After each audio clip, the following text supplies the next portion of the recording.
Bonjour, mon nom c'est Guy de Potager 365 où on sème, on cultive, on récolte, on mange et on recommence et ce 365 jours par année. Aujourd'hui on est le 13 novembre. On va récolter de la laitue. J'ai ici une pomme de laitue qui est grosse. J'ai un peu de brûlure sur le bout des feuilles. Ça, c'est dû à la ventilation. Il n'y avait pas assez de ventilation sur les feuilles, c'est ça que ça fait. J'ai une autre pomme d'iceberg ici qui, elle, a moins pommé. Elle a tendance plus à monter en graines. Alors, il y a quand même beaucoup de salade à faire avec ça. Et une autre chose, là, je vais vous référer à quand je suis allé voir mon plan de tomates Scotia 01. Bon, des nouvelles de Opération Tomate 365.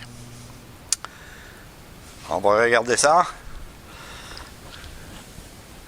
Et oui, on a une belle tomate rouge. Alors, on va cueillir cette tomate-là et on continue. 365. Et qu'est-ce que j'ai trouvé? J'ai trouvé une belle tomate.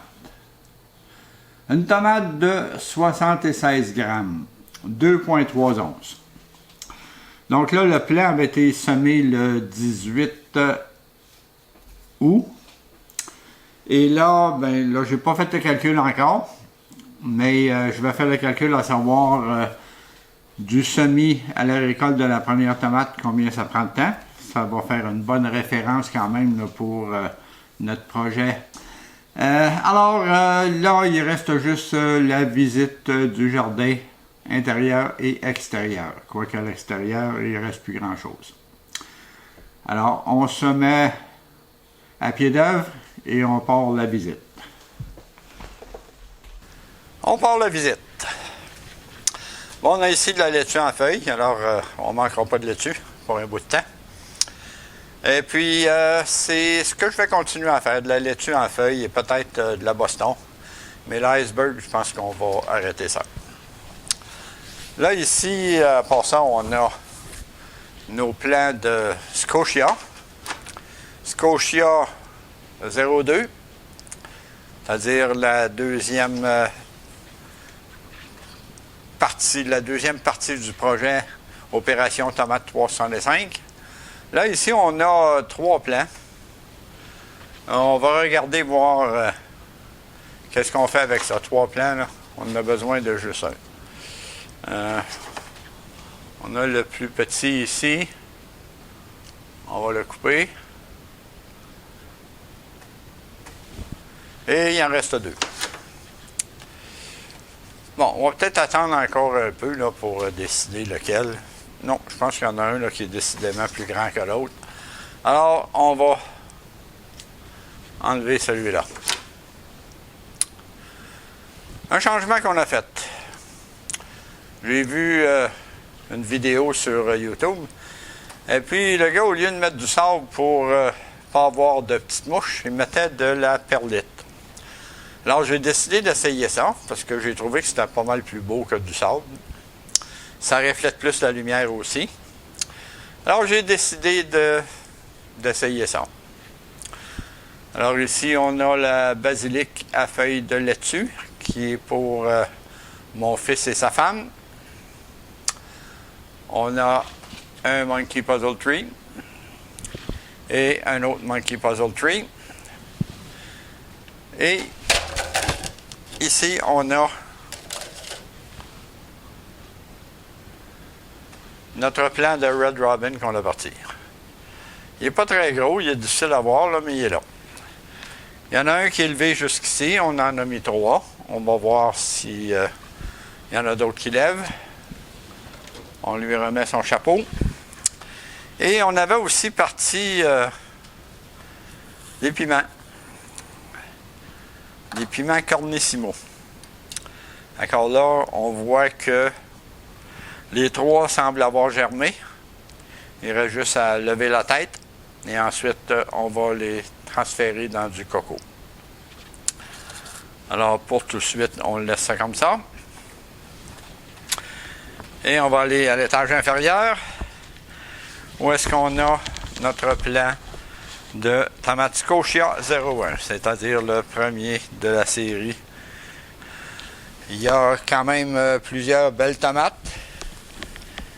Là, moi, je vois pas qu'est-ce que vous voyez là, mais on a beaucoup de tomates. On en a de toutes les grosseurs. On a des fleurs, on a des petites tomates, on a plein de tomates. Alors, si on regarde ici, on voit là, plein de tomates. Alors, c'est très intéressant. Oh, je ne vois pas de mildiou dans le moment. J'ai mis de la perlite sur la terre et j'ai transplanté le plant de jalapeno. Le nom qu'on lui a donné, c'est rond. Pourquoi? On avait acheté des jalapenos à l'épicerie. On avait deux sortes de jalapenos. Il y en a un qui était plus pointu, puis l'autre était plus rond. Donc, celui, c'est le rond. C'est un piment jalapeno qui n'est pas très fort. Exactement comme je les aime. Alors là, il y a plein de fleurs dedans. On essaye de polliniser. Là, les deux premières fleurs que j'avais vues sont tombées. La pollinisation n'a pas fonctionné. Mais ça arrive, ça. On a aussi mis de la perlite. Là, on va se diriger vers l'autre section du jardin. Bon, j'ai transplanté la coriandre dans un plant plus gros. Là, elle a de l'air folle un peu. Parce que je lui ai donné une douche. Je l'ai transplantée. J'ai mis de la perlite. Et là, ben, il faut qu'elle se relève un peu, là. Ici, on a nos tomates Sturdy Joe. Je m'attends toujours à ce qu'ils rougissent. Mais par contre, qu'est-ce que j'ai regardé? J'ai regardé, supposons, la tomate Red Robin pour voir, puis elle, ça prenait 80 jours à partir du semis. Alors, si ça prend 80 jours à partir du semis pour la Sturdy Joe, on peut s'attendre d'avoir des tomates rouges seulement le 2 décembre. Alors là, on va se diriger à l'extérieur. C'est sûr qu'il ne fait pas très chaud. Dans le moment, il fait 3,9. Alors, on va faire une petite visite rapide de l'extérieur.